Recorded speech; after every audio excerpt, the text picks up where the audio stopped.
নমস্কার। আপনারা দেখছেন ডিডি কলকাতা ওয়ান বা দেশ দুনিয়া কলকাতা। আমি প্রসূন আচার্য, সঙ্গে আছেন নিউ ইয়র্ক থেকে ডক্টর পার্থ বন্দ্যোপাধ্যায়। আপনারা জানেন উনি শ্রমজীবী মানুষের আন্দোলনের সঙ্গে আছেন আমেরিকায়, মানবাধিকার কর্মী, জার্নালিজমের প্রফেসর, এমনকি নোয়াম চমস্কির সাথে একাধিক কাজ করেছেন। আমরা আমাদের এই চ্যানেল যখন 2 মাস আগে শুরু করেছিলাম, বাঙালির যে সংকট সেটা নিয়ে পার্থদার একটা বিস্তারিত আমরা সাক্ষাৎকার নিয়েছিলাম, এবং যেটা খুবই গ্রহণযোগ্য, প্রাসঙ্গিক হয়। আমাদের তখন সাবস্ক্রাইবারই ছিল না, কয়েকশো, কিন্তু প্রচুর মানুষ সেটা দেখেছিলেন এবং শেয়ার করেছিলেন। পার্থদা, আপনাকে স্বাগত এই কারণে যে আবার 2 মাসের মাথায় আপনি আমাদের ফিরে এসেছেন। ইতিমধ্যে আমাদের এইখানে বেশ কয়েকটি কন্ট্রোভার্সিয়াল বিষয় আমরা ইউজ করার জন্য ইউটিউব আমাদের সতর্ক করেছে, কিন্তু মূল আমাদের কাজ হচ্ছে মানুষকে সচেতন করা, শুধু এন্টারটেনমেন্ট দেওয়া নয়। তো সুতরাং সেই কারণেই আজকে আপনাকে আমরা আমন্ত্রণ জানিয়েছি। এবং আজকে ডোনাল্ড ট্রাম্পের আমেরিকায় যে ঘটনা ঘটছে, আপনি নিজে সেখানে বসে থেকে একেবারে ফুটন্ত হাঁড়ির মধ্যে দেখতে পাচ্ছেন। এই বিষয়ে আপনার মতামত শুনতে চাই। এবং তামাম পশ্চিমবঙ্গ এবং ভারতের যারা বাঙালিরা ডিডি কলকাতা ওয়ান দেখছেন, এবং তার সাথে বিদেশের প্রচুর মানুষ দেখছেন, আমি দেখেছি নিউ ইয়র্ক, লন্ডন বা অন্যান্য দেশ, বাংলাদেশের অনেকে দেখছেন, তাদের সকলকে এই ব্যাপারে জানাতে চাই। পার্থদা, প্রথমেই আমি একটা কথা বলছি যে এটা তো একেবারে অচেনা আমেরিকা লাগছে আমাদের কাছে, সাধারণ মানুষের কাছে। এই আমেরিকা, আমি নিজে 2006 সালে আমেরিকায় সংক্ষিপ্ত একটি কোর্সে পড়তে গেছিলাম, বেশ কিছু শহরে ছিলাম, নিউ ইয়র্ক, ওয়াশিংটন সহ কলম্বিয়াতেও গেছিলাম। কিন্তু সেই আমেরিকার আজকের আমেরিকা সম্পূর্ণ পৃথক মনে হচ্ছে। এই আমেরিকা একেবারে নতুন আমেরিকা। এবং ডোনাল্ড ট্রাম্প দ্বিতীয়বার ক্ষমতায় আসার পরে যেভাবে বারবার তিনি ট্যারিফ নিয়ে আলোচনা করছেন, দেখা যাচ্ছে যে অভিবাসনের নামে অত্যাচার করে ফেরত পাঠানো হচ্ছে। এবং এখন তো লস অ্যাঞ্জেলস জ্বলছে, সেনা নামিয়ে দেওয়া হয়েছে, ক্যালিফোর্নিয়ার একই অবস্থা। এবং ডোনাল্ড ট্রাম্প যেটা বলতে চাইছেন যে পয়সা দিয়ে সিটিজেনশিপ নেব, এবং যারা আমেরিকায় গরিব মানুষ, সাধারণ মানুষ, মেহনতি মানুষ, তাদেরকে অন্য দেশ থেকে এসছেন, দেশ থেকে তাড়িয়ে দেব। এই আমেরিকা বোধহয় সম্ভবত রিপাবলিকান বা ডেমোক্রেট কেউই দেখেনি। তো আমি এই ব্যাপারে একটু আপনার কাছ থেকে বিস্তারিত জানতে চাই। এই অচেনা আমেরিকা আর কারণটা কি? এই এই আমেরিকা তো আমরা কখনো দেখিনি। কি হলো আমেরিকা? এই আমেরিকা আস্তে আস্তে তার যে গণতন্ত্রের যে একটা ধারা ছিল, সেই ধারা, সেই রাস্তাটা পরিত্যাগ করে আস্তে আস্তে তারা স্বৈরতন্ত্র এবং একনায়কতন্ত্র এবং ফ্যাসিজমের রাস্তায় আস্তে আস্তে চলে যাচ্ছে। এইটা হচ্ছে আমেরিকাতে দীর্ঘদিন ধরে এটা একটু একটু করে তৈরি হয়েছে। আমরা যারা রাস্তায় নেমে রাজনীতি করেছি এদেশে, আমরা মানুষকে সাবধান করে দেওয়ার চেষ্টা করেছি আমাদের সীমাবদ্ধ ক্ষমতায়, কিন্তু আমরা চোখের সামনে দেখতে পাচ্ছিলাম যে আস্তে আস্তে আমেরিকার গণতন্ত্র এবং মুক্ত চিন্তা, বাক স্বাধীনতা, সাধারণ মানুষের যে প্রতিবাদ আন্দোলন করার যে অধিকার, যে মানুষের যে সমস্ত ন্যূনতম বাঁচার অধিকার, সেগুলো আস্তে আস্তে ধ্বংস হয়ে যাচ্ছে। এটা আমরা চোখের সামনে দেখতে পাচ্ছিলাম। কিন্তু এখানকার যে দুটো পার্টি, তারা দুটো পার্টি, ডেমোক্রেটিক পার্টি এবং রিপাবলিকান পার্টি, তারা দুটোই গত 20, 25, 30 বছর ধরে এমন ভাবে কর্পোরেট আমেরিকার কাল গ্রাসে চলে গেছে যে তাদের বিরুদ্ধে গিয়ে কোনো কথা বলার শক্তি এই দুটো পার্টির এবং তার যে সমস্ত বড় বড় নেতা এবং নেত্রী, তাদের ছিল না। ফলে তারা এই রাস্তা থেকে আমেরিকাকে ফিরিয়ে আনার জন্য তেমন কোনো ব্যবস্থা গ্রহণ করতে পারেনি। যারা তাদের বিরুদ্ধে কথা বলেছে, বড় বড় media, new York Times, CNN, Fox ইত্যাদি সমস্ত বড় বড় জায়ান্ট মিডিয়া, তাদেরকে প্রথমেই গলা টিপে মেরে ফেলার ব্যবস্থা করেছে। যার ফলে আমেরিকার যে যে একটা গণতন্ত্রের এবং আধুনিকতার যে রাস্তা ছিল, সেই রাস্তা থেকে আমেরিকা 1000 বছর পিছিয়ে গেছে। তাহলে এই অবস্থা, এটা কি একটা ইরিভার্সিবল প্রসেস? না, ডোনাল্ড ট্রাম্পের বিরুদ্ধে সাধারণ মানুষের যে ক্ষোভ বিক্ষোভের সৃষ্টি হয়েছে, এবং হোয়াইট আমেরিকানদের সাথে যে ব্ল্যাক আমেরিকান বা অন্যান্য যারা হিসপ্যানিক এবং এশিয়ান যারা বন্ড, কারণ আমরা এর আগেই দেখেছি যে এশিয়ান বন্ডরা যেভাবে পলিটিক্সে উঠে আসছে, তারা কর্পোরেট কায়েম করছে, শুধু ম্যাক্সিমানরা নয়, এশিয়ানরাও। তাহলে এবং চাইনিজরা বিশেষ করে, তার মানে তাদের আজকে অবস্থানটা কোথায়? ডোনাল্ড ট্রাম্প অ্যাকচুয়ালি কি আলাদা কিছু করছেন, না এই আমেরিকা ধীরে ধীরে তৈরি হচ্ছিল ডেমোক্রেট এবং রিপাবলিকান পার্টির এতে, এবং সেটার আজকে বহিঃপ্রকাশ ঘটেছে? আপনি এটারই যদি আজকে বহিঃপ্রকাশ ঘটছে।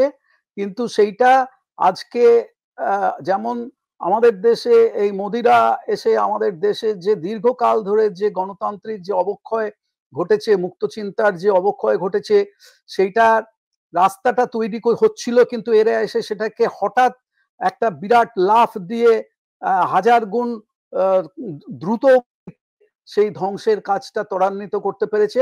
ঠিক সেই রকম আমেরিকাতেও এই রিপাবলিকান এবং ডেমোক্রেটিক কর্পোরেট দুটো পার্টি তাদের ব্যর্থতার জন্য, সাধারণ মানুষের পাশে থাকতে না পারার জন্য সেই রাস্তাটা অলরেডি তৈরি হয়ে গিয়েছিল। এখন সেই পতনটা ট্রাম্পের আমলে খুব বেশি ত্বরান্বিত হয়েছে। এইটা শুরু হয়েছে আজ থেকে প্রায় 40-45 বছর আগে রোনাল্ড রেগানের সময় থেকে। তা এই অবস্থার কি কোনো পরিবর্তন, আশু কোনো পরিবর্তন হওয়ার সম্ভাবনা নেই? আশু কোনো পরিবর্তন আমি দেখতে পাচ্ছি না। কিন্তু আপনি যে একটু আগে বললেন ইররিভার্সিবল, আমি এটাকে ইররিভার্সিবল বলে মনে করি না। কারণ আমি আমেরিকাতে দীর্ঘকাল থেকে আমি দেখেছি, রাস্তায় নেমে কাজ করে আমি দেখেছি যে আমেরিকার একটা নতুন প্রজন্ম তারা জেগে উঠছে। তারা এই গাজাতে ইসরায়েলি গণহত্যার বিরুদ্ধে যেরকম রাস্তায় রাস্তায় সারা দেশ জুড়ে প্রতিবাদ জানিয়েছে, সেরকম তারা আমাদের যখন ইরাকের যুদ্ধের সময় আমরা ফেব্রুয়ারি মাসে -10 ডিগ্রি সেন্টিগ্রেডে রাস্তায় নেমে আমরা প্রতিবাদ করেছিলাম, তখনও আমরা দেখেছি ইয়াং ছেলেমেয়েরা এগিয়ে আসছে। পরিবেশ আন্দোলনের কাজে আমরা যখন পিপলস ক্লাইমেট মার্চ করেছিলাম, যেখানে প্রায় 10 লক্ষ মানুষের জমায়েত হয়েছিল নিউ ইয়র্ক শহরে যেখানে আমি থাকি, সেখানেও আমি দেখেছিলাম যে লক্ষ লক্ষ ইয়াং ছেলে মেয়ে এগিয়ে এসছে এই গান ভায়োলেন্সের বিরুদ্ধে, পুলিশি বর্বরতার বিরুদ্ধে, me two movement, black lives matter, এই সমস্ত কিছু মুভমেন্টে আমরা দেখেছি যে আমেরিকার একটা নতুন প্রজন্মের ছেলেমেয়েরা তারা রাস্তায় নেমে আসছে, যেখানে হয়তো ভারতীয় ছেলে মেয়েদেরকে অত বেশি সংখ্যায় দেখা যায় না আনফর্চুনেটলি, কিন্তু তাও কিছু সংখ্যক আছে অবশ্যই। আমারই পরিবারের ছেলেমেয়েরা তার সঙ্গে যুক্ত আছে। কিন্তু এর মধ্যে আমেরিকার যারা সাদা, কালো, বাদামি সমস্ত রঙের ছেলেমেয়েরা তার সঙ্গে আছে। এবং আমেরিকা যে সারা পৃথিবীর যেটা মেল্টিং পট বলা হয়, যেখানে এমন কোনো দেশ নেই যে দেশের মানুষ এদেশে নেই, তাদের ছেলেমেয়েরা যারা এদেশে বড় হচ্ছে তারা সবাই আমেরিকান। এবং তারা এই ভয়ঙ্কর ফ্যাসিস্ট স্বৈরতান্ত্রিক দানবীয় শাসনের বিরুদ্ধে রাস্তায় নেমে আসছে। এবং আজকে তাদের জন্যই, তাদের দিকে তাকিয়েই আমরা আশা নিয়ে এদেশে আমরা বসবাস করছি। আমার মনে হয় না যে এটা ইররিভার্সিবল, এটা একটা ক্ষণস্থায়ী। আমরা ম্যাককার্থিজমের সময় 1950-এর দশকে আমেরিকাতে এ ধরনের ঘটনা ঘটেছিল, যেখানে গণতন্ত্রের, বাক স্বাধীনতার সম্পূর্ণ অবলুপ্তিকরণ ঘটেছিল। আবার সেই জিনিসটা আমরা এখানে দেখতে পাচ্ছি। কিন্তু আমার মনে হয় না যেটা ইররিভার্সিবল, এই দানবের পতন অবশ্যম্ভাবী। আচ্ছা, আপনি যখন মেরিকা মায়া লিখেছিলেন আজ থেকে 25 বছর সম্ভবত আগে, 20-25 বছর আগে, তখন আপনি বুঝতে পেরেছিলেন যে এই রকম একটা বাবল যে রয়েছে, সেই বাবল একসময় বাস্ট করতে পারে। কিন্তু সেই বাবলটা বাস্ট করে আজকে যে জায়গায় এনেছে, আজকের যে আমেরিকা, তারা অদ্ভুতভাবে, ইউরোপও তাদের পাশে নেই। ডোনাল্ড ট্রাম্প নেগোসিয়েশনে যাচ্ছে প্রতিটা দেশের সাথে। আমরা দেখতে পাচ্ছি ইউরোপিয়ান কান্ট্রি যারা সেকেন্ড ওয়ার্ল্ড ওয়ারের পর থেকে, ইংল্যান্ড বলুন, ফ্রান্স বলুন, বা রাদার দেন ব্রিটেন বলুন, ডেনমার্ক থেকে শুরু করে জার্মানি তো তখন ধ্বংস হয়েছিল, পরবর্তীকালে তাদের যে উত্থান ঘটেছে, অর্থাৎ পশ্চিম ইউরোপ, তারা যেভাবে সবসময় পাশে দাঁড়িয়েছে, even the Canada and Australia, তাদের প্রত্যেকের সাথে আমেরিকা একটা অদ্ভুত সংঘাতের তৈরি করেছে। এই সংঘাত কিন্তু অতীতে কখনো দেখিনি, সে রোনাল্ড রেগনের সময়তেও দেখিনি, জর্জ বুশ সিনিয়র এবং জুনিয়রের আমলেতেও দেখিনি, কিন্তু ডোনাল্ড ট্রাম্পের প্রথমবারের ক্ষেত্রেও দেখিনি। এইবারের ক্ষেত্রে এই পার্টিকুলার জিনিসটা যে দেখছি, এটার কারণটা কি? এটা কি শুধুই ব্যবসায়িক, বা ডোনাল্ড ট্রাম্পের ঘনিষ্ঠ কিছু ব্যবসায়ীকে সুবিধে পাইয়ে দেওয়ার জন্য এই ট্যারিফ সংঘাত? কারণটা কি? এর কারণটা হচ্ছে যে ডোনাল্ড ট্রাম্প একজন সম্পূর্ণ ক্রেজি লোক। ডোনাল্ড ট্রাম্পের সঙ্গে আমেরিকার অন্য কোনো প্রেসিডেন্টের কোনো রকম তুলনাই চলে না। কারণ এ হচ্ছে একটা সম্পূর্ণ, যাকে একে বলা হয় মানে লুনাটিক ক্রেজি একজন লোক। সে তার তার সারা জীবনের যদি তার ঘটনাবলী বিশ্লেষণ করা যায়, তাহলে দেখা যাবে যে ঠিক যেমন আমাদের দেশে আমরা যেমন দেখেছি যে স্কুলে, হাই স্কুলে একটা ছেলে সে লেখাপড়ায় কিছু পারে না, কোনো কিছুতেই কিছু করতে পারে না, কিন্তু সে একটা জিনিস খুব ভালো করতে পারে, সে তার সমস্ত ব্যর্থতা ঢাকার জন্য অন্যদেরকে পেটাতে পারে। তো ডোনাল্ড ট্রাম্প হচ্ছে সেই একটা বুলি, যে সে সারা জীবনই বুলির কাজ করেছে এবং এখনো সে বুলির কাজ করেছে। তার জীবনের দুটো উদ্দেশ্য, এক হচ্ছে নিজের ক্ষমতা, নিজের ধনসম্পদ, অর্থ সেটাকে বৃদ্ধি করা, এবং পৃথিবীর সবচাইতে ধনী লোক সে অলরেডি একজন আছে, সে আরো বেশি সেটাকে ক্ষমতাটাকে কাজে লাগিয়ে, রাজনৈতিক ক্ষমতাকে কাজে লাগিয়ে সে নিজের এবং নিজের পরিবারের ধনসম্পদ বৃদ্ধি করতে চায়। এছাড়া তার কোনো উদ্দেশ্য নেই। বাকি সমস্ত কথা হচ্ছে হগওয়াশ, সেগুলো সে কেবলমাত্র পলিটিক্যাল স্টান্ট হিসেবে সে কাজে লাগাচ্ছে।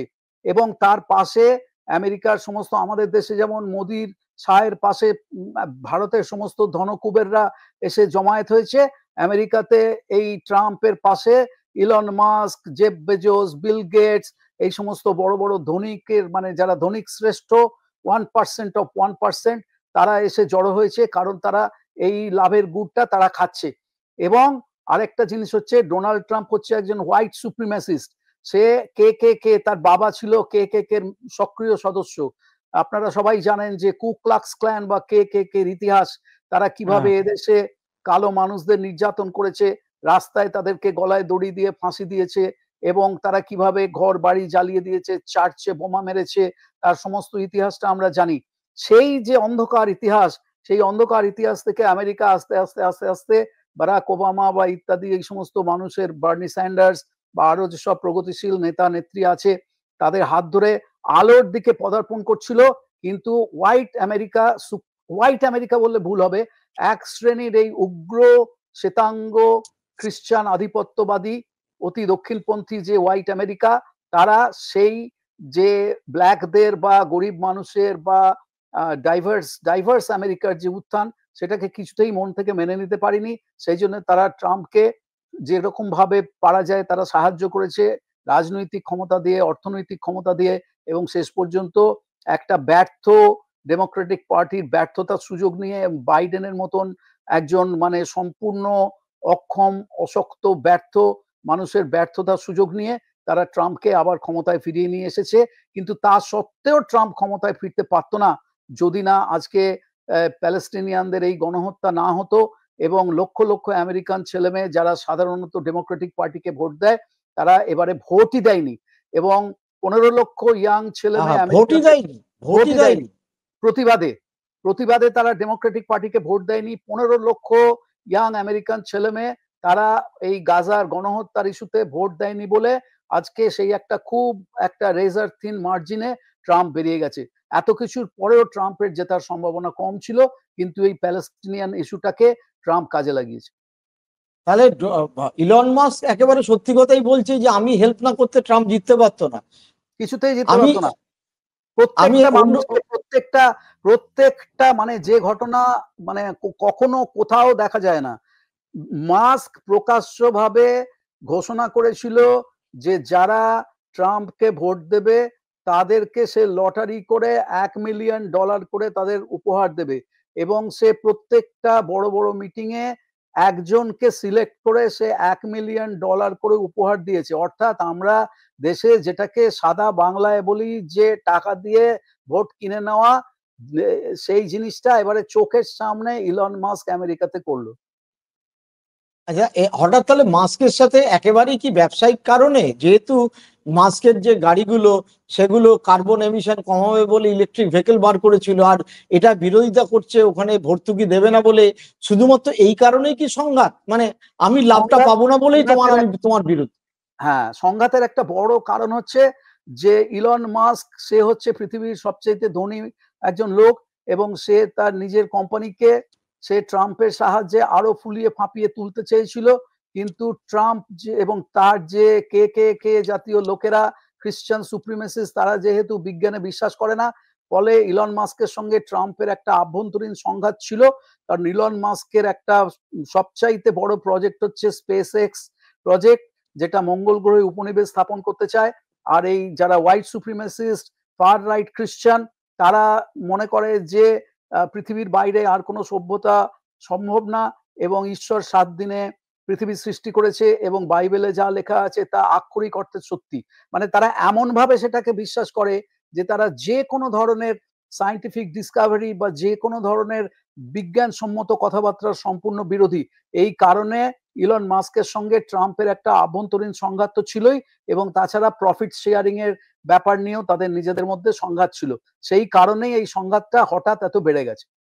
তার মানে একেবারে বিজ্ঞান মানি না। আমাদের এখানেও যেরকম গণেশের ভারতে যে গণেশের মুখটাকে প্লাস্টিক সার্জারি করা হয়েছিল, এবং বিজেপির একটা অংশ যারা হনুমানবাদী আমি বলা চলে হিন্দুত্ববাদীর থেকেও, তারা যেরকম তাদের সাথে বিজ্ঞানের ভার্চুয়ালি কোনো সম্পর্ক নেই, সমস্ত ঘটনায় একটা অতি দৈব ব্যাপারে ব্যাখ্যা করে। আমাদের প্রধানমন্ত্রী নরেন্দ্র মোদী নিজে বলেন তিনি বায়োলজিক্যাল নন। তো ঠিক একই জিনিস তো দেখতে পাচ্ছি ডোনাল্ড ট্রাম্প এবং তার সহকারী যারা যারা যে ক্ষমতায় দেখেছে এত উন্নত আমেরিকাতেও একই জিনিসে তারা বিশ্বাস করে, মানে এ তো আমরা পুরোটাই দৈব এবং ভগবান। আগেও অথচ দেখেছি। জ্ঞান বিজ্ঞানে এত উন্নত আমেরিকাতেও একই জিনিস। আমেরিকা জ্ঞান বিজ্ঞানে উন্নত হলে কি হবে? আমেরিকাতে তো 40% বেশি মানুষ কখনো কলেজেই যায় না। হ্যাঁ, এই আমেরিকার কথা তো কেউ জানে না। আমেরিকাতে যে প্রতি ৬ জনের মধ্যে একজন চরম দারিদ্র্য সীমার নিচে একটা চরম অবস্থায় বসবাস করে, সেই কথাও কেউ মিডিয়া কখনো বলে না, হলিউড বলিউড কখনো বলে না। আর এখানে আমেরিকাতে যে এখনো পর্যন্ত অধিকাংশ মানুষ কলেজেই যায় না, কলেজ শিক্ষাতে বিশ্বাসই করে না, এবং এখানে যে এখনো পর্যন্ত একটা বিরাট সংখ্যক 40% 50% মানুষ মনে করে যে বাইবেলে যা লেখা আছে তা আক্ষরিকভাবে সত্যি এবং তার বাইরে কোনো পৃথিবীর অস্তিত্ব থাকতেই পারে না। আর আমাদের মতন যারা অন্য দেশ থেকে এসছি, অন্য ধর্মের মানুষ, অন্যরকম দেখতে, অন্যরকম নাম, অন্যরকম আমাদের কথাবার্তা, আমাদেরকে তারা মানুষ বলেই মনে করে না। তারা মনে করে যে আমরা এদেশে অবাঞ্ছিত, বহিরাগত, এবং আমাদের যে কোনো মূল্যে এদেশ থেকে তাড়িয়ে দেওয়ার ব্যবস্থা করা উচিত। কারণ আমরা নাকি এদেশে এসে তাদের দেশটাকে, হোয়াইট খ্রিস্টান দেশটাকে আমরা অন্যরকম করে দিচ্ছি এবং সেই দেশটা ধ্বংস হয়ে যাচ্ছে। সুতরাং আমাদের মতন মানুষকে এখান থেকে যত তাড়াতাড়ি সম্ভব বার করে দেওয়া যায়, যেটা চিরকাল কু ক্লাক্স ক্ল্যান বা হোয়াইট সুপ্রিমেসিস্ট গ্রুপরা চিরকাল যে লাইনে কথাবার্তা বলে এসেছে। ট্রাম্প হচ্ছে তাদের নির্বাচিত পছন্দের প্রেসিডেন্ট। না, লস অ্যাঞ্জেলস ক্যালিফোর্নিয়া গভর্নরকে তো প্রায় দেশদ্রোহী বলছেন। আমি ঠিক একদম বাস্তব, মানে লস অ্যাঞ্জেলস ক্যালিফোর্নিয়া এই নামগুলো পশ্চিমবঙ্গের মানুষের কাছে, বাঙালিদের কাছে শুনে শুনে অভ্যস্ত, যদিও খুব কম লোকই গিয়েছেন। আমি শুধু জানতে চাইবো যে এই পার্টিকুলার ওইখানে কেন এইভাবে সেনা মোতায়েন করে, এবং তার যা ছবি দেখা যাচ্ছে ভয়ঙ্কর ভাবে রাস্তা জ্বলছে, এবং সেই ছবি এখানে পোস্ট করে যারা হিন্দুত্ববাদী শক্তি, হনুমানবাদী, তারা বলছে যে সব জিহাদি এই দেশের থেকে ওইভাবে জিহাদিদের তাড়াতে হবে। হঠাৎ ওইখানে কেন এত বিক্ষোভ ধুমায়িত হচ্ছে? যদি আপনি তো এখন আমেরিকায় রয়েছেন, একটু ব্যাখ্যা করতেন। এর সঙ্গে আমি তো নিজে ইমিগ্রেন্ট রাইটস আন্দোলনে দীর্ঘকাল কাজ করেছি। আমি লস অ্যাঞ্জেলেসে গেছি, সারা দেশ ঘুরে বেরিয়েছি। এখন লস অ্যাঞ্জেলেসে যে জিনিসটা শুরু হয়েছে সেটা এখন new York, Chicago, Atlanta, Miami বিভিন্ন জায়গাতে ছড়িয়ে পড়েছে। এর কারণ হচ্ছে লস অ্যাঞ্জেলেসে প্রথম শুরু হয়েছিল দুটো কারণে। তার মধ্যে একটা কারণ হচ্ছে লস অ্যাঞ্জেলেস হচ্ছে সাদার্ন ক্যালিফোর্নিয়া, যেটা একেবারে মেক্সিকোর সীমানায়। লস অ্যাঞ্জেলেস থেকে 2 ঘন্টা দূরে স্যান ডিয়েগো, যেখানে আমি নিজেও গিয়েছি। স্যান ডিয়েগোর পাশেই হচ্ছে আমাদের দেশে যেমন বেনাপোল পেট্রাপোল বর্ডার, সেরকম স্যান ডিয়েগোর ঠিক পাশেই হচ্ছে মেক্সিকান বর্ডার। সুতরাং সেখান থেকে সবচাইতে বেশি সংখ্যক মেক্সিকান আমেরিকাতে আসার যে রাস্তাগুলো, তার মধ্যে সেটা একটা। এবং লস অ্যাঞ্জেলেসে যত সংখ্যক মানুষ থাকে তার মধ্যে একটা বিরাট সংখ্যক হচ্ছে হিসপ্যানিক আমেরিকান। এইটা হচ্ছে সেখানে সিটিজেন, তারা সিটিজেন নয়, তাদের কোনো ভোটাধিকার। অনেকে সিটিজেন, বহু লোক সিটিজেন। তা বিনা সিটিজেন, বিনা পরিচয়ে তারা থাকতো কি করে? বিনা পরিচয়, দেখুন এইটা হচ্ছে প্রথমে জানতে হবে যে কেন আমেরিকাতে বিনা পরিচয়। প্রথম কথা হচ্ছে সবাই অনাগরিক নয়, প্রচুর নাগরিক আছে, প্রচুর, অসংখ্য। কিন্তু অনাগরিক যারা আছে, যাদের বৈধ কাগজপত্র নেই, তাদেরকে আমেরিকায় তাদের নিজের প্রয়োজনে আমেরিকার বিভিন্ন জায়গাতে, কোথাও স্ট্রবেরি ফার্মে, অ্যাপল ফার্মে, কর্নের ফার্মে, চিকেন ফ্যাক্টরিতে ন্যানি হিসেবে তাদেরকে কৃতদাসের মতন কাজ করার জন্য, এই যে বড় বড় সমস্ত ডিপার্টমেন্টাল স্টোর গুলো আছে, আপনি যদি ওখানে যান রাত্রি 2-3টের সময় দেখবেন যে ওখানে কতগুলো গরিব ইমিগ্রেন্ট তারা অ্যাসিড দিয়ে, একই বেশিরভাগ ব্ল্যাক অ্যান্ড হিসপ্যানিকরাই রাত্রিবেলা ডিউটি করে, কোনো হোয়াইট থাকে না। এই কাজগুলো তারা করে যাচ্ছে। এবং তাদেরকে কারা নিয়ে এসছে? তাদেরকে নিয়ে এসছে আমেরিকার কর্পোরেশন গুলো, তাদেরকে কৃতদাসের মতন কাজ করাবে বলে, কোন রকম বেনিফিট ছাড়া কাজ করাবে বলে তাদেরকে ওখান থেকে নিয়ে এসছে। তাদের এজেন্সি আছে, তাদের এজেন্সি আছে। সবাই যে ব্যক্তিগতভাবে বিপদের ঝুঁকি হাতে নিয়ে সুড়িপথ দিয়ে মরুভূমি পার হয়ে চলে আসছে তা তো নয়, এজেন্সি দিয়ে নিয়ে আসছে। সেই এজেন্সি গুলো তাদেরকে নিয়ে আসছে কেন? কারণ তার দুটো কারণে নিয়ে আসছে। এক হচ্ছে তাদেরকে 6 মাস কাজ করিয়ে 3 মাস কাজ করিয়ে তারপরে আবার পত্রপাঠ তাদেরকে ব্যাক করে দেওয়া যাবে, এইটা হচ্ছে একটা কারণে তারা নিয়ে আসছে। আর তার মানে আমাদের এখানে যেরকম এক মিনিট আপনাকে আটকাচ্ছি, তার মানে এখানে যেরকম বিএসএফ পয়সা খেয়ে বর্ডার এদিক ওদিক করায়, আমেরিকাতেও প্রায় তাই। মেক্সিকান বর্ডার অত বড়, ডোনাল্ড ট্রাম্প এর আগের দফায় আমরা দেখেছিলাম বড় পাঁচিল তুলছে, তা সত্ত্বেও ওখানকারও যারা বর্ডার সিকিউরিটি তারা তার মানে এই এপার ওপার করানোর ব্যাপারে যুক্ত নাকি? কায়োটি, একটা একটা শব্দই আছে কায়োটি। কায়োটি মানে হচ্ছে যারা পাচার করে, যারা ইমিগ্রেন্ট পাচার করে, এবং এদেরকে তারা টাকার মানে প্রচুর টাকা তাদের কাছ থেকে, তাদের জমি জায়গা বিক্রি করে দিয়ে তাদের কাছ থেকে টাকা নিয়ে তাদেরকে তারা আমেরিকাতে নিয়ে আসার ব্যবস্থা করে। এটা হচ্ছে একটা গুপ্ত পথ। আর প্রকাশ্য পথ হচ্ছে যেগুলোর কথা মিডিয়া কখনো বলে না, আমেরিকান বড় বড় কর্পোরেশন তাদের নিজস্ব ভাড়া করা এজেন্সি আছে, সেই এজেন্সিগুলো তাদেরকে নিয়ে আসছে। কারণ প্রথম কারণটা একটু আগেই বললাম, আর দ্বিতীয় কারণটা হচ্ছে তাদের কাজ করলেই আমেরিকাতে সোশ্যাল সিকিউরিটির টাকা কেটে নেয়, যেগুলো সেই ওয়ার্কারদের প্রাপ্য। সেই টাকাটা পুরো ওই এজেন্সিগুলো দখল করে, ওই গরিব ওয়ার্কার গুলো একটা পয়সাও পায় না। এই সমস্ত কারণে আমেরিকাতে এই যারা হতভাগ্য যে সমস্ত ইমিগ্রেন্ট তারা আমেরিকাতে, কে নিজের দেশ ছেড়ে অন্য দেশে চলে যেতে চায় আপনি বলুন তো? কে কে সেই যেতে তো, চায়? কেউই তারা যেতে চায় না। বাধ্য হচ্ছে রুটি রুজির প্রয়োজনে তারা। এবং আমেরিকা তার বিদেশ নীতির মাধ্যমে সারা পৃথিবীতে এমন ত্রাসের রাজত্ব সৃষ্টি করেছে যে সেখানে রাজনৈতিক সংঘাত, সেখানে মাফিয়া, সেখানে ড্রাগ এজেন্সি, সেখানে গুম খুন হত্যা, এই সমস্ত কারণে অর্থনীতি সম্পূর্ণ ধ্বংস।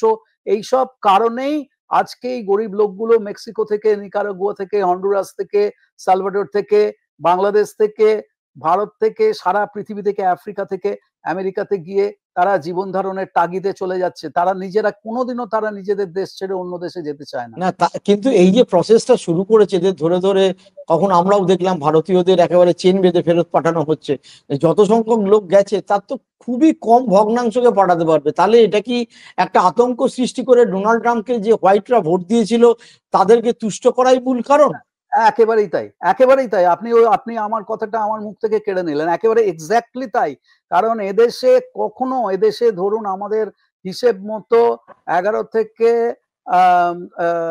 সরি 11 মিলিয়ন থেকে 12 মিলিয়ন অবৈধ, যাদেরকে বলা হচ্ছে কাগজপত্রহীন অভিবাসী, যেমন তারা তেমন বিভিন্ন, 1 কোটির ওপরে। হ্যাঁ, এদেশে এদেশের জনসংখ্যা হচ্ছে 33 কোটি মানুষ। 33 আমাদের কোটি 1 কোটি এইরকম রয়েছে।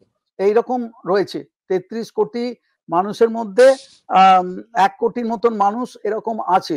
অর্থাৎ আপনি যদি সেটাকে হিসেব করে দেখেন যে তারা কিন্তু মানে তারা একটা মানে ক্ষুদ্র জনসংখ্যার একটা অতি ক্ষুদ্র একটা অংশ, যাকে বলা হয় স্ট্যাটিস্টিক্যালি ইনসিগনিফিকেন্ট। কিন্তু তাদের মধ্যেও ওরা খুব কম সংখ্যক লোককেই ওই আপনার যেটা বললেন যে তুষ্ট করার জন্যে তাদেরকে ফেরত পাঠাচ্ছে কেবলমাত্র পলিটিক্যাল অপরচুনিটি, পলিটিক্যাল জনপ্রিয়তা অর্জন করার জন্য। এছাড়া কোনো উদ্দেশ্য নেই। কারণ আমেরিকাতে যদি সমস্ত আজকে গরিব কৃতদাস ইমিগ্রেন্টদেরকে তাদের ফেরত পাঠিয়ে দেওয়া হয়, আমেরিকার অর্থনীতির চাকা একেবারে মুখ থুবড়ে পড়বে, বন্ধ হয়ে যাবে। তার মানে আমরা ছোটবেলায় যে স্পার্টাকাস পড়তাম, কিভাবে স্পার্টাকাস করা হয়েছিল, সেই অবস্থা থেকে কিছুটা মুক্তি পেলেও, আব্রাহাম লিঙ্কনের সময় পরবর্তীকালে মুক্তি পেলেও, এই বড় বড় কর্পোরেশন গুলো আলটিমেটলি অন্য ফর্মে কৃতদাস বানিয়েছে, তাই তো? হ্যাঁ, একেবারে। এইটা হচ্ছে আজকের নতুন স্পার্টাকাসের গল্প। এই গল্পটা সবাইকে বলতে হবে। এবং যারা বলছে যে কেন এই সমস্ত অবৈধ, ওরা কেন ওদেশে থাকবে, ওদেরকে তাড়ানো হবে না কেন, প্রথমেই জিজ্ঞেস করতে হবে যে তারা তাদেরকে নিয়ে এসেছে কারা, এবং তাদের এদেশে আসার পেছনে কারণগুলো কি কি, রাজনৈতিক অর্থনৈতিক কারণগুলো কি কি। আজকে দেখুন সবচাইতে মানে দুঃখের কথা আমাদের হচ্ছে যে দেশটা আমাদের দেশটাকে সবচাইতে বেশি ক্ষতি করে গেছে, শোষণ করে গেছে, গ্রেট ব্রিটেন, সেই দেশটা আমাদের মতন, ভারতের মতন একটা পৃথিবীর সবচাইতে ধনী দেশ তাকে 200 বছর পরে সবচাইতে গরিব দেশ তৈরি করে দিয়ে রক্ত চুষে নিয়ে সমস্ত কিছু লুটে খেয়ে নিয়ে চলে গেছে। আজকে আমেরিকা এই গ্রেট ব্রিটেনের সবচাইতে বড় বিদেশি কারা? ভারতীয় ভারতীয়রা। উপমহাদেশের মানুষ। ভারতীয় মহাদেশের হ্যাঁ, মানুষ। এই হ্যাঁ, হচ্ছে সবচাইতে যে মেক্সিকোর ল্যান্ড দখল করে নিয়ে আমেরিকা আজকে নিজের দেশের সীমানা বাড়িয়েছে এবং সেই দেশের সমস্ত নেটিভ আমেরিকানদের কচুকাটা করে প্লেগ ছড়িয়ে দিয়ে বসন্ত ছড়িয়ে দিয়ে তাদের সাবাড় করে দিয়েছে। সেই দেশের মানুষরাই আজকে অর্থনৈতিক তাড়নায় তারা ঘটি বাটি বিক্রি করে জমি জায়গা বিক্রি করে চোরা পথে আমেরিকায় চলে আসতে বাধ্য হচ্ছে। এর চাইতে এবার বড় একটা অদৃষ্টের পরিহাস আর কি হতে পারে? অন্য একটু প্রসঙ্গে যাই, চায়নার সাথে যে বারবার ট্যারিফ যুদ্ধ আমরা দেখতে পাচ্ছি, একবার বাড়াচ্ছে 125%, 175%, আবার থামছে। এই চীনের সাথে এই লড়াইটা কি নিগোসিয়েশনের লড়াই, না এটা লোক দেখানোর লড়াই? কারণ আমেরিকাও জানে চীন যদি ওদের আলফেন্ট টু এলিফ্যান্ট সবকিছুই তৈরি করে, এমনকি স্ট্যাচু অফ লিবার্টির মানে আজ থেকে 20 বছর আগে আমি স্ট্যাচু অফ লিবার্টির ওখান থেকে যে মেমেন্টো কিনেছিলাম তলায় লেগেছিল মেড ইন চায়না। নিশ্চয়ই 20 বছরে চায়নার আরো অগ্রগতি ঘটেছে। তাহলে হ্যাঁ, চায়নাকে বয়কট করলে তো আমেরিকা বন্ধ হয়ে যাবে, কোনো কিছুই চায়নাকে লোকে। চায়নাকে আমেরিকা চায়নার কেশাগ্র স্পর্শ করতে পারবে না। চায়না এখন এমন একটা জায়গায় অর্থনৈতিকভাবে চলে গেছে যে আমেরিকার মিডিয়া কখনো সেই কথাটা বলে না। আজকে যদি চায়নার বিস্ময়কর অগ্রগতি আপনি যদি ফলো করেন, আমার মনে হয় আপনার একটা আলাদা প্রোগ্রামই করা উচিত কেবলমাত্র চীনের যে বিস্ময়কর অগ্রগতি সেটা নিয়ে। একটা ছোট্ট কারেকশন করে দিচ্ছি, আমার আমেরিকার যে প্রথম জীবনের সংগ্রামের যে নিদারুণ সংগ্রামের যে গল্প মেরিকা মায়া, সেটা কিন্তু সবেমাত্র প্রকাশিত হয়েছে অভিযান আচ্ছা, পাবলিশার্স থেকে এবছর। এটা আচ্ছা। 25 বছর আগে লেখা নয়। হ্যাঁ, এবছর না, না, না। প্রকাশিত হয়েছে 2025। হ্যাঁ, হ্যাঁ, হ্যাঁ, হ্যাঁ। সেটা মানে আপনার ওই অভিজ্ঞতার কথা বলতে গিয়েই আমার 25 বছর হয়ে গেছে, মানে দীর্ঘ 40 এতে। বছর আচ্ছা। আগের কথা। হ্যাঁ, হ্যাঁ, 40 হ্যাঁ, বছর হ্যাঁ, আগের কথা। হ্যাঁ। এবার আমাদের যে যিনি গুরুজি, বিশ্বগুরু, তার সাথে এখন তার বন্ধু ট্রাম্পের ঠিক অ্যাকচুয়ালি কি অবস্থায় দাঁড়িয়েছে, এইটা একটু মানুষের জানার দরকার। কারণ আমরা বারবার দেখতে পাচ্ছি যে ডোনাল্ড ট্রাম্প সুইচ টিপে যুদ্ধ বন্ধ করে দিচ্ছে। ডোনাল্ড ট্রাম্প 8 থেকে 10 বার বলছে যে আমি বন্ধ করে দিলাম, হচ্ছে পাকিস্তানকেও সে নাড়চাড় করছে। আর বিশ্বগুরু যিনি হাউডি মোডি এবং নমস্তে ট্রাম্প করায় অভ্যস্ত এবং বলেন আমার বন্ধু, তো সেই সম্পর্কটা কি এর ফার্স্ট ফেজ অফ ডোনাল্ড ট্রাম্পের যা ছিল, আজকে কোন অবস্থায় অ্যাকচুয়ালি দাঁড়িয়েছে? দেখুন, এটা আমি আমার ভারত তো আমার মাতৃভূমি। আমি আমেরিকাতেই থাকি আর দক্ষিণ মেরুতেই থাকি। ভারত তো আমার মাতৃভূমি, আমার দেশ। আমি আমার দেশের সম্পর্কে বা আমাদের দেশের প্রধানমন্ত্রীর যে পজিশন, আমি মোদির বিরুদ্ধে কথা বলতে পারি। আমি বিজেপি আরএসএস এর বিরুদ্ধে দিবারাত্র কথা বলতে পারি। কিন্তু আমাদের দেশের প্রধানমন্ত্রীর যে পজিশন, যে সম্মান, সেটাকে আমি তো সবার সামনে ছোট করতে চাই না। কিন্তু যে কথাটা বলার দরকার সেটা হচ্ছে এদের সমস্ত সম্পর্ক, বন্ধুত্ব, গলায় জড়িয়ে ধরা, এই সব হচ্ছে লোক দেখানো ফটো অপ। হ্যাঁ, এগুলোর কোনো অর্থই হয় না। এরা এটাই, কোনোদিন এটাই। কেউ কারোর বন্ধু ছিল না। এরা কেবলমাত্র ও লোক দেখানোর জন্যে, মিডিয়াতে ছবি তোলার জন্যে তারা এই সমস্ত করে গেছে। আর আমাদের দেশের ধরুন আমি একটা কথা বলছি, কিছু মনে করবেন না। মানে এদেশের মিডিয়াতে গত 40 বছরে আমি ভারতের সম্বন্ধে একটা ভালো কথা কখনো বলতে শুনিনি। হ্যাঁ, কি বলছেন একটা? কোনোদিনও, কোনোদিনও শুনুন, আমেরিকার মিডিয়াতে ভারত সম্পর্কে মেইনস্ট্রিম মিডিয়াতে কেবলমাত্র যখন কোনো ট্র্যাজেডি হয়, 26 এই আহমেদাবাদের প্লেন দুর্ঘটনাটা হয়তো বড় এইগুলো করে। এইগুলো কারণ এতে এতে এতে আরো বেশি এদেশের মানুষকে দেখানো যায়, এদেশের ইডিয়েট মানুষকে ইডিয়েট বক্সের মাধ্যমে, যে দেখো আমাদের দেশটা জগৎ সভায় শ্রেষ্ঠ আর এইসব দেশে কি সমস্ত ঘটনা ঘটে চলেছে। কিন্তু কখনো এদেশের আমাদের দেশের যে উন্নত যে প্রযুক্তি, আমাদের দেশের মানুষের যে সততা, আমাদের দেশের যে দর্শন, আমাদের দেশের যে ধর্ম, সংস্কৃতি, সাহিত্য, যেগুলো আমাদের কাছে অত্যন্ত প্রিয়, যেগুলো নিয়ে আমরা সারা জীবন গর্ববোধ করে এসেছি, বা এদেশেও কত দুর্গাপুজো হয়, কত কিছু হয়, কোনো দিনও এদেশের মিডিয়াতে একটা ভালো কথা বলা হয় না। বরঞ্চ এই ট্রাম্পের দল, রিপাবলিকান পার্টি এবং তাদের যে সমস্ত উগ্র দক্ষিণপন্থী লোকজন, তারা শুধু ইসলাম নিয়ে তো নয়, হিন্দু ধর্ম নিয়ে কত কুৎসিত কথা কতবার যে কতভাবে বলেছে, সেগুলো এদেশের এই হিন্দুত্ববাদী হনুমানরা সেগুলো জানে নাকি? সব জানে, কিন্তু তারা এখন নিজেদের প্রয়োজনে ট্রাম্পকে তেল মারছে, এবং ট্রাম্প তাদেরকে এত ভয়ঙ্কর ভাবে তাদের বেলুনটা ফুটো করে দিয়েছে, তাদের আর মুখ লুকোনোর আর জায়গা নেই। না, কমলা হ্যারিস হেরে যাওয়ার পরে ডোনাল্ড ট্রাম্প আসায় আলটিমেটলি মনে হচ্ছে যে ভারতীয় যারা যারা আমেরিকায় থাকেন, যারা পড়াশুনো করতে বা চাকরির ক্ষেত্রে ওখানে গ্রিন যান আর কি, তাদের ক্ষেত্রে বোধহয় কিছুটা অসুবিধার সৃষ্টি হয়েছে প্রাথমিকভাবে। তো মারাত্মক তাই বেশি। মনে হচ্ছে, অতীতে তো আমরা এরকম অবস্থা দেখিনি। একটু কারণ নয়, মারাত্মক সুন্দর অসুবিধে। পিচাই থেকে শুরু করে বিভিন্ন কোম্পানির সিইও ইন্ডিয়ান হয়েছে, ইন্দ্রা নুই আগে হয়েছেন, প্রচুর আইটি কোম্পানি, তারা আইবিএম থেকে শুরু করে পেপসি থেকে শুরু করে কানি কানি কোম্পানি, আমার ছোট পুত্রই চাকরি করে হনিওয়েলে, বড় ছেলে চাকরি করতো কগনিজেন্টে, সবই ইউএস কোম্পানি। ভারতের মর্গান স্ট্যানলির এতগুলো অফিস, আপনি বম্বেতে যান, পুনাতে যান, ব্যাঙ্গালোরে যান, আমেরিকান কোম্পানি তো ভারতে কম নেই। এবং আমেরিকান কোম্পানিতে ভারতের টেকনোলজিতে যারা চাকরি করে একটা বড় সংখ্যক চাকরি করে, তাদের অবস্থার কি কোনো ইতর বিশেষ পার্থক্য ঘটবে এই বর্তমান প্রেক্ষাপটের ভিত্তিতে? ওরা চাইবে যে যেন তারা সবাই পায়ের তলায় থাকে। আমেরিকার এখনকার যে সরকার, মানে মেধাটা নেব কিন্তু চুপ করে থাকো। একদম চুপ করে থাকতে হবে, এবং বেশিরভাগ ভারতীয় চুপ করে থাকতে খুব ভালোবাসে। তারা নিজেদের দুটো গাড়ির জায়গায় তিনটে গাড়ি হলো কিনা, তাদের একটা আগে একটা হন্ডা ভোক্সওয়াগন বিএমডাব্লিউ ছিল, এখন তাদের মার্সিডিজ বেঞ্জ হলো কিনা, তাদের বাড়িতে আগে সুইমিং পুলও ছিল না, এখন সুইমিং পুল হয়েছে কিনা, এইগুলো নিয়ে স্টক মার্কেটে কত লাভ করলো, কত সোনার গয়না কিনলো, এইগুলো নিয়েই তারা ব্যস্ত। আর অবসর বিনোদনের জন্য তাদের আছে কপিল শর্মা শো আর বলিউড। হ্যাঁ, সুতরাং তারা এদেশের রাজনীতিতে মোটেই অংশগ্রহণ করতে চায় না, আমেরিকানদের সঙ্গে মেলামেশাই করে না। তারা 90% ভারতীয় না, অনেক প্রবাসী, অনেক বাঙালি অনেক প্রবাসী। গভর্নর তো উঠে এসছে, মানে রিপাবলিকান এবং ডেমোক্রেট দুটো পার্টিতেই তো বেশ কিছু আমেরিকান গভর্নরও উঠে এসছেন, লিডাররা উঠে এসছেন। সেই ব্যাপারটা কি তাহলে আগামী দিনকে পাওয়া যাবে না? তারা তো আরো বেশি উগ্র দক্ষিণপন্থী। আজকে আপনি যদি যে সমস্ত আমেরিকার পলিটিক্সে রিপাবলিকান পার্টি যেসব ইন্ডিয়ানরা উঠে এসছে, এই ধরুন হ্যাঁ, ক্যাশ প্যাটেলের মতন লোক যদি আপনি হ্যাঁ, ক্যাশ দেখেন, প্যাটেল। বা এই যে বিবেক রামস্বামীর মতন লোক যদি দেখেন, নিকি হ্যালির হ্যাঁ, মতন লোক যদি হ্যাঁ, আপনি দেখেন, হ্যাঁ, জর্জিয়ার গভর্নর ছিল একজন, এদের যদি জিন্দাল, এদের যদি আপনি দেখেন, এরা হচ্ছে মানে far of the far right. মানে এদের কথাবার্তা শুনলে আপনি আশ্চর্য হয়ে যাবেন যে এত কেন ভয়ঙ্কর উগ্র দক্ষিণপন্থী।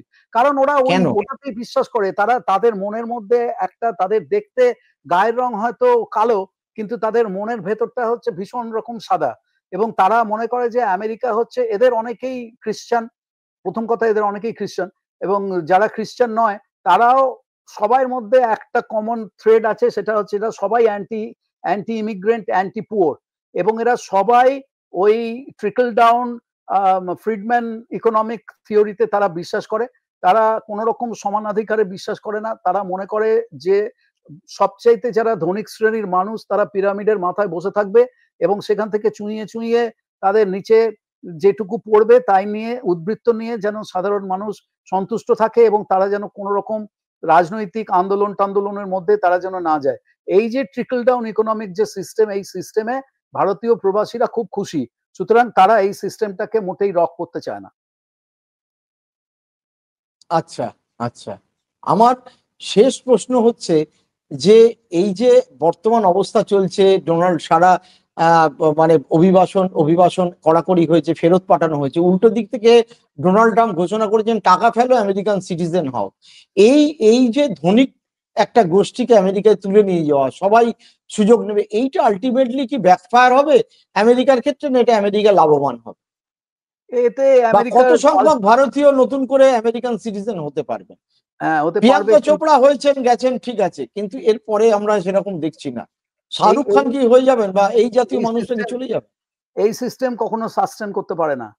এইগুলো এগুলো হচ্ছে একটা ভয়ঙ্কর, মানে এই যে ধরুন যে টাকাটা দিচ্ছে, যদি হয় কখনো, যদি টাকার বিনিময়ে নাগরিকত্ব কেনা যায়, তাহলে প্রথম কথা হচ্ছে যে কারা নাগরিক হবে সেটা আমরা বুঝতেই পারি, আর কারা নাগরিক হতে পারবে না।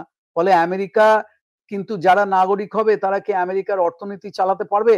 আজকে আমেরিকাতে যে কোনো ইউনিভার্সিটিতে আপনি যান, যে কোনো রিসার্চ ইনস্টিটিউশনে আপনি যান, সেখানে আমি আগেও আপনার সঙ্গেই একটা আলোচনায় হয়তো বলে থাকতে পারি, বা বিভিন্ন আমার নিজের যে ইউটিউব আছে সেখানে আমি বহুবার বলেছি যে আমেরিকাতে দুই ধরনের প্রবাসী আছে। এক ধরনের হচ্ছে হোয়াইট কলার প্রবাসী, যারা না থাকলে আমেরিকার স্কুল, কলেজ, বিশ্ববিদ্যালয়, রিসার্চ ইনস্টিটিউশন সমস্ত বন্ধ হয়ে যাবে, সিলিকন ভ্যালি বন্ধ হয়ে যাবে। আপনি নিজেই জানেন, আপনি নিজেই একটু আগে আপনার ছেলের কথা বললেন। দ্বিতীয় হচ্ছে আমেরিকার যারা সবচাইতে গরিবের গরিব, যারা রাস্তার ধারে দাঁড়িয়ে থাকে, যাদের ডে লেবারার বলা হয়, যাদের সাহায্য ছাড়া আমেরিকার কনস্ট্রাকশন, বাড়িঘর তৈরি হবে না, যারা একদম একদম। আমেরিকাতে কর্নের ক্ষেতে কর্ন হারভেস্ট করা হবে না, অ্যাপল পিকিং করা হবে না, স্ট্রবেরি পিকিং করা হবে না। আর যারা চিকেন ফ্যাক্টরিতে কাজ করছে, যাদের হাত কেটে যাচ্ছে, পা কেটে যাচ্ছে, তাদের কোনো বাথরুম ব্রেক নেই, তারা কাজ করে যাচ্ছে চিকেন ফ্যাক্টরিতে, যারা রেস্টুরেন্টের পেছনের বাংলাদেশিরা একটানা ডিশ ধুয়ে যাচ্ছে আর মাছ ছাড়িয়ে যাচ্ছে, মাংস ছাড়িয়ে যাচ্ছে, তারা না থাকলে আমেরিকার অর্থনীতি তো সম্পূর্ণ স্তব্ধ হয়ে যাবে। ন্যানি, সমস্ত ন্যানি বাচ্চাদের যারা দেখে, যাদের অর্থবান আমেরিকানদের বাচ্চাদের দেখে, আগে সমস্ত না কৃষ্ণাঙ্গ না মহিলা দেখতো, এখন দেখে হ্যাঁ, জামাইকার মহিলারা। তা না, এই ডেমোক্রেট পার্টির এরা কি আদৌ এই ডোনাল্ড ট্রাম্প যা করছেন সেটাকে রেজিস্ট করার জায়গায় আছে? ডেমোক্রেটিক পার্টির মধ্যে ক্লিন্টন, সুমার, ন্যান্সি পেলোসি জাতীয় লোকেরা মিসিং ইন অ্যাকশন। কারণ তারা হ্যাঁ, তাদের কৃতকর্মের জন্যই আজকে ডোনাল্ড ট্রাম্প ক্ষমতায় এসছে। ফলে ঠিক। তারা একদম লুকিয়ে আছে। আর যারা লড়াই করে যাচ্ছে, বার্নি স্যান্ডার্স বারাক এবং ওবামা, হ্যাঁ। আমাদের আমাদের এখানে এখানে আমাদের ব্রুকলিনে ওবামার কি অবস্থা ওবামা পার্থদা? তো ওবামা ওবামা তো তাও একটুখানি সদর্থক ভূমিকা তো নিয়েছেন, বলতেই হবে, মন্দের ভালো, তাও তো নিয়েছেন। কিন্তু আমেরিকাতে আসল লড়াইটা করে যাচ্ছে ইয়াং জেনারেশন আমেরিকা, যাদের বাবা হয়তো কেউ রাশিয়া থেকে এসছে, কেউ হয়তো চেক রিপাবলিক থেকে এসছে, কেউ পোল্যান্ড থেকে এসছে, হ্যাঁ, তারা, বা কেউ হয়তো ভারত থেকে এসছে, কেউ হয়তো দক্ষিণ আমেরিকার বিভিন্ন জায়গা থেকে এসছে। এই যে সমস্ত ইয়াং জেনারেশনের ছেলেমেয়েরা, তাদের ওপরেই, তাদের লড়াইয়ের ওপরেই আমেরিকার গণতন্ত্র টিকবে কি টিকবে না, আমেরিকা সেই আগের আমেরিকা থাকবে কি থাকবে না, সেটা নির্ভর করে আছে, এবং তাদের দিকেই আমরা তাকিয়ে আছি। খুব ভালো কথা বললেন পার্থদা, আপনাকে অনেক ধন্যবাদ। আমি শুধু এইটা বলতে চাই যে পজিটিভ কিছু হোক, আমেরিকার এই যে একটা দুঃস্বপ্নের সময় চলছে, এই সময়ের অবসান ঘটুক, এবং গাজার ওপর যে ভয়ঙ্কর আগ্রাসন চলছে ইসরায়েলের, আমেরিকা জুড়ে তার প্রতিবাদ হচ্ছে। আগে ভারতেও হতো, এখন ভারতে দেখা যাচ্ছে না। তো যে করে হোক এই গণহত্যা বন্ধ হোক। আপনাকে অনেক ধন্যবাদ, আপনি এতক্ষণ মূল্যবান সময় দিলেন। আশা করি পরবর্তীকালেও বিভিন্ন সময় আপনার এরকম সাক্ষাৎকার আপনারা নিতে থাকবো, এবং সঙ্গে থাকবেন। ভালো থাকবেন। আপনারা যারা দর্শকরা দেখছিলেন সকলকে ধন্যবাদ। নমস্কার।